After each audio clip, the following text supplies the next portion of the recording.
अस्सलामुअलैकुम my YouTube family. अभी अभी मेरी सुबह हुई है। आप सब कैसे हैं? उम्मीद है खैरियत से होंगे।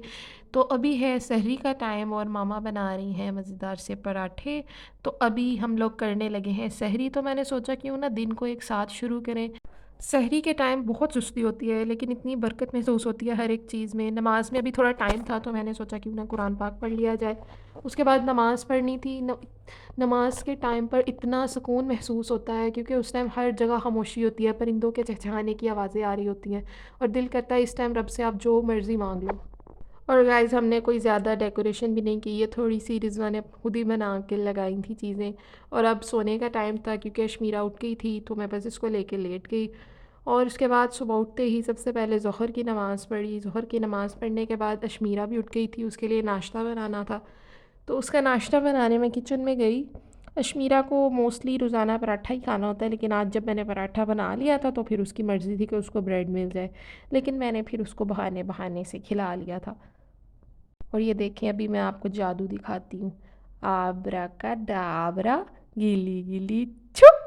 देखा? अब इसके बिहाइंड द सीन्स भी देख ले कि ये जादू कैसे होता है। अब ये वाला जादू तो हर लड़की को करना आता है, क्यों गर्ल्स? ऐसा ही है ना। उसके बाद मैंने अपने कुछ एक सूट धोना था क्योंकि उस पे दाग लग गया था तो मैंने बस वो धो के ऊपर छत पे डाल दे गई। और इतने मज़े की एक बात बताऊँ, वहाँ पे कुछ बच्चे खड़े होकर मुझे ऐसे देख रहे थे ना जैसे मतलब मैं कोई बहुत बड़ी सेलिब्रिटी हूँ गाइस। सेलिब्रिटी वाली फीलिंग आ रही थी मुझे। और फिर कुछ देर तो वो लोग मुझे देखते रहे। और जब उन बेचारों से नहीं रहा गया, इतनी प्यारी बच्ची है वो, इतनी प्यारी बच्ची है, उसने मुझे बुलाया, वर्दा भी आप मेरी बात सुने। मैंने बोला जी बेटा आप बताओ। तो कहती हैं आप सच में मेरे सामने खड़ी हैं? मैंने बोला जी मैं आपके सामने खड़ी हूँ। कहती हैं अल्लाह मुझे तो यकीन ही नहीं आ रहा कि आप मेरे सामने खड़ी हैं। इतना मुझे उस टाइम उस बच्ची पे प्यार आ रहा था ना, मतलब सही वाली उसने मुझे सेलिब्रिटी फीलिंग दी है गाइस। वो कहती है मैं आपको यूट्यूब पे देखती हूँ, मुझे तो यकीन नहीं आ रहा आप मेरे सामने खड़ी हैं। और बस फिर मुझे ना बड़ा उस बच्ची पे प्यार है। वो जितनी देर मैं ऊपर काम करती रही वो मुझे देखती रही। और उसके कोशिश थी कि मतलब मैं वो ना मुझे देखे मैं क्या कर रही हूँ, कैसे कर रही हूँ।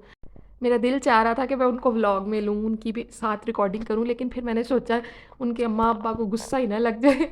हम सायों के बच्चे हैं लेकिन इतना तो हमें नहीं पता ना कि वो लोग अपने बच्चों को व्लॉग में लाना चाहते हैं कि नहीं। मेरे अपने घर के कुछ ऐसे लोग हैं, बच्चे हैं जो नहीं चाहते कि वो लोग व्लॉग में आए या पब्लिकली उनको कोई देखे। तो बस इसलिए मैंने उनको व्लॉग में नहीं लिया। लेकिन वो बहुत प्यारे बच्चे हैं माशाल्लाह, अल्लाह ताला उनकी नसीब अच्छे करे। और बस साथ साथ कुछ काम करने वाले थे घर के तो मैंने वो भी कर लिए। और आराम से सारा टाइम गुजर गया। उसके बाद अफ्तारी का टाइम हो गया था। और अफ्तारी जो है बड़े मज़े की बन रही थी आज। बहुत सी चीज़ें थी माशाल्लाह माशाल्लाह अल्हम्दुलिल्लाह। अफ्तारी में रोल्स थे, समोसे, पकोड़े, फ्राइज़ और कचौरियाँ गाइस। मुझे समझ नहीं आती कि कचौरियाँ जो हैं सिर्फ रमज़ान में ही क्यों मिलती हैं। इतने मज़े की होती हैं लेकिन मिलती सिर्फ रमज़ान में है। बस ये दुख है मुझे क्योंकि मुझे इतनी पसंद है, दिल करता है कि मतलब कभी भी आपका दिल कर सकता है ना कुछ खाने को। तो मिलनी चाहिए, रमज़ान के अलावा भी मिलनी चाहिए। और गाइस आपको पता है उसके बाद क्या हुआ? आप लोग सोच रहे होंगे काम करते करते ये लड़की मुस्कुरा क्यों रही है। गाइस उसके बाद वो बच्ची मुझे घर पे मिलने आई, स्पेशल मुझसे मिलने। मतलब इतना स्पेशल फील करवाया ना उसने मुझे। खैर आप लोग पकोड़े चेक करें, इतने मज़े के पकोड़े हैं ये। और ये साथ साथ अब रिज़वा बना रही थी अगले दिन के लिए आलू वाले। पहले हमने स्प्रिंग रोल बनाए थे और आज रिज़वा, रहीबा और रिज़वा में मुझे बहुत कन्फ्यूजन होती है। रहीबा मेरी बड़ी प्यारी सी एक बेटी है, पिछले व्लॉग्स में और टिकटॉक्स में भी वो आई है मेरे साथ। रिज़वा मेरी छोटी बहन है। तो खैर वो बना रही थी आज आलू वाले रोल्स और मैं बना रही थी जूस। जो कि काम तो मैं कर लेती हूँ सारे, लेकिन मैं काम करूँ और उसमें कोई गड़बड़ ना हो तो ये तो हो ही नहीं सकता, जैसा कि आप लोग देख सकते हैं। तो जी ये बन रहा था हमारा गाजर, माल्टे और सेब का फ्रेश जूस, जो कि पता नहीं क्यों बन तो गया था लेकिन उसके बाद इतना कड़वा हो गया था। हालांकि मैंने अफ्तारी से थोड़ी देर पहले ही बनाया था। खैर इसी के साथ अफ्तारी का टाइम हो गया था, अफ्तारी रेडी थी। और जैसे ही रोज़ा खुलने का टाइम हुआ वहाँ से अजान शुरू हुई। और जब मैंने रोज़ा खोलने के लिए खजूर पकड़ी तो अशमीरा का रोना स्टार्ट हो गया। तो इसलिए उसके बाद मैंने कुछ रिकॉर्ड नहीं किया। अफ्तारी के बाद इतनी फ्राइड चीज़ें खाने के बाद गाइस वॉक तो बनती है ना, तो बस फिर मैं निकल गई थी वॉक के लिए। और इसी के साथ अपने व्लॉग को हम ऐड करते हैं। आई होप आप लोगों को मज़ा आया होगा। मिलते हैं अगले व्लॉग में। चैनल को सब्सक्राइब करना ना भूलें। अल्लाह हाफिज़।